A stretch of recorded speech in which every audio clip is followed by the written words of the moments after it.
Hi friends, this is Susie, your gaming guru, here to help you solve the puzzle of level 3228 in Candy Crush Saga as a special dedication to Susan, who has let me know that they have changed the level. Well, actually just the number of moves.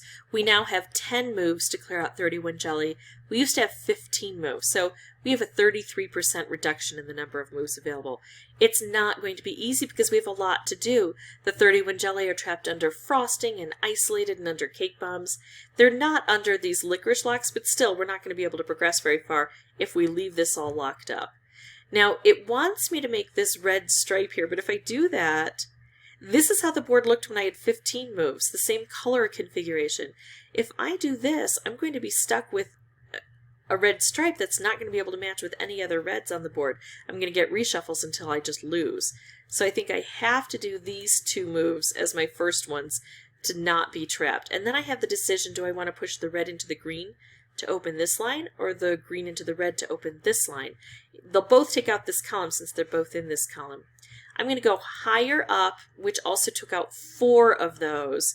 And now this is where I have to kind of hope for some good luck while also making some good choices. I've got a big concentration of orange and blue down here. And I could take out purple and get more of a concentration, or I could take this out, which kind of removes some of the orange and blue, but gets things flowing here and hits this. I think I'm going to go with this. I think I have to rely a lot on the dispensers here. And here again, I'm going to do this. Now, that took itself out. We got that nice little run there. I think if I do a striped wrapped combo here, I can hit the edge of this. I miss this, so I don't get over to here. That's a bit of a problem. So instead, I think what I'll do, this is a bit tricky. I'm going to try to go for a wrapped combo over here and see where this leads, because I think that'll hit that and take this area out, which is kind of handy. And now I may get another striped wrapped combo. I did. And that hits here. Now something I've learned, this doesn't repopulate with a stripe right away.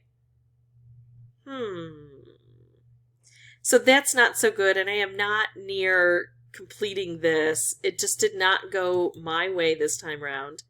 But I'm learning each time. Look at this. I can try to get stripes over to the edges to help out. If I only had 5 more moves, I think I could have done it, right? And it's so funny that they don't change the designation.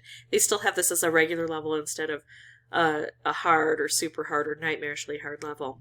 But we know better. They took away our moves. It's going to be a while. But I do see that it's the combos that are going to help me. And even though I need luck, I also have to play really well, because I can take a lucky board and ruin it by playing poorly. There are only 10 moves on this board. So we have the time to stop and observe each move and see what might help us most. So I'll be back with a new board and we're going to give it another try. Alright, so let's give this another shot here.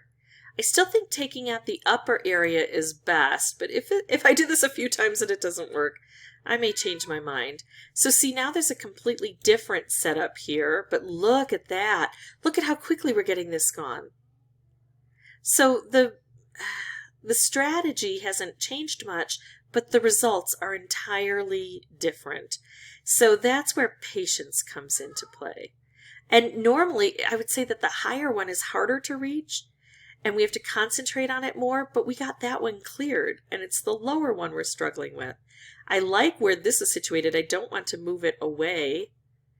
I'm going to blow things up. I'm going to do this, which is going to try to blow up as much of this as possible. Notice this is going kind of the wrong direction for me.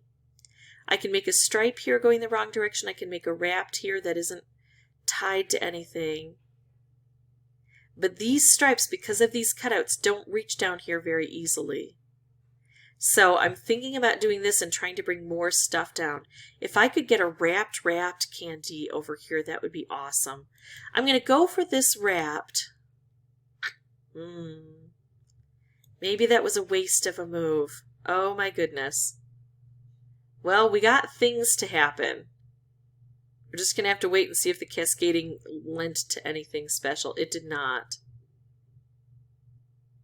I've got a wrapped here. Could I bring a wrapped down? I've got this here, but I don't have a way to set it up. Oh, wait. That doesn't work anyway. That goes that way. And this would take out a layer of everything. So I still have a double thick thing here. I'm staring at this board and trying to figure out the very best move to make. And I don't have a very good move. Let's do more upset and try to bring more striped wrapped into position. Or wrapped would be best. I just can't get there from here. I could set this off and just create chaos. I could try to bring this down and see what else shows up. But if there's another purple, it's all going to blow up. But gosh, if I could hit this, it would hit this. I would probably still have some residue on the board. I think what I'm going to do, I'm going to make the chaos move, which I thought about doing something over here to kind of disrupt this and try to set this off. But the chaos move will hit everywhere, so it'll disrupt lots of different places. And here I am, one turn away from having at least a chance at success, because now I've got my striped wrapped, which would help out. But again, so few moves. But at least we made some progress. So I'm going to leave this as instructive just to show you that sometimes luck can really change things. I still didn't have enough luck to see it through, but this got cleared out quickly. I'll pause the recording and come back another time and we'll try to get it all wrapped up. So by the time we make our standard moves, we have 8 moves at best and usually only 7 moves, unless this creates a lot of cascading for us to open things up, because sometimes we do get a little bit of luck that way. Alright, so I'm going to make a wrapped here and get things going. Cascading happens on its own, but something else I've noticed is that if we can open up one side or the other, we can have things kind of slide out, and that can help. And look at this. We've got some good things happening here. I actually wish that this weren't in this position because I would want it to go vertically. I don't have that option, but I don't want to lose an opportunity to make a lot of things happen, and that is a way to get that to occur. So now we've got some fairly decent luck on the board, but is it going to be enough? I'm going to go for a bit of cascading, which is going to hit the blue, which is going to bring things down here. We got that cleared. We've got this side open. But then even if we clear this, oh, and this is going to clear it, we still have to then take care of any of the residual jelly that's left on the board. We're going to have 3 moves to do that. Oh, that's looking okay. I really wish that wrapped would have stuck around. Then it would be a sure thing. So now, it's tough. If these 2 moves, or these 2 jelly, and only 3 moves to get it done, and nothing set up beautifully, I'm going to do this to go for some cascading and try to bring more wrapped. So this will indeed do it. But I tell you what, this took over 20 tries. This was my 26th try. And I was very close to saying, I'm just going to go ahead and record without sound because my voice was giving out. After so many attempts, it gets tougher and tougher to keep approaching it and try to play expertly, because you just go, oh well, it's just like I'm going to give up anyway. Nope, don't do that. Still try to make the very best moves possible, because as you've seen, eventually the luck comes around. I hope this was helpful. If you have any questions or comments, please put those below. And as always, folks, thanks for watching, and thank you so much, Susan, for letting me know about the changes. Bye-bye.